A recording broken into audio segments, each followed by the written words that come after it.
सृष्टि के कल्याण के लिए माता पार्वती ने भगवान शिव से विवाह करने का संकल्प लिया।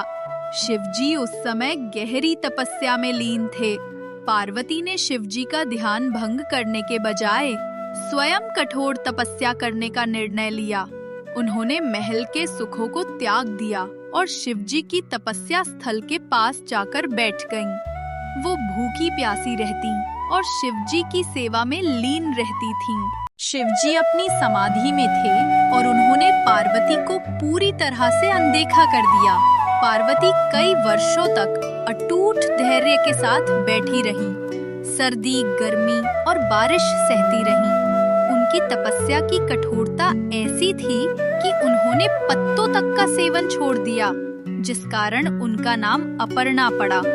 लेकिन शिवजी पर कोई असर नहीं हुआ और पार्वती का धैर्य डगमगाने लगा।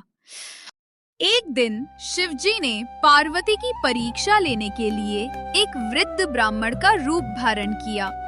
वृद्ध ने पार्वती के पास आकर कहा, हे देवी, तुम इतनी कठोर तपस्या क्यों कर रही हो? जिसके लिए तुम तप कर रही हो वह शिव तो एक अघोरी, श्मशानवासी और भभूत राख लगाने वाला है। वो तुम्हारे योग्य नहीं है।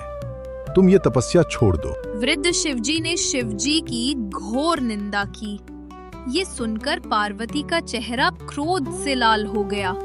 उन्होंने कहा, हे मूर्ख, तुम शिवजी के महत्व को नहीं जानते।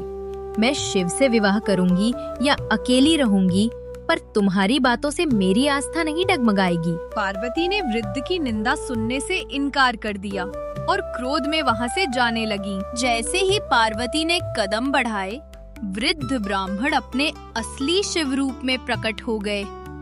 शिवजी ने मुस्कुराकर कहा, देवी, तुम्हारी अटूट आस्था और प्रेम ने मेरी परीक्षा को भी पार कर लिया।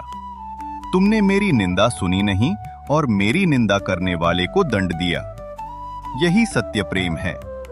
आज से मैं तुम्हारे सच्चे प्रेम से खरीदा गया हूँ।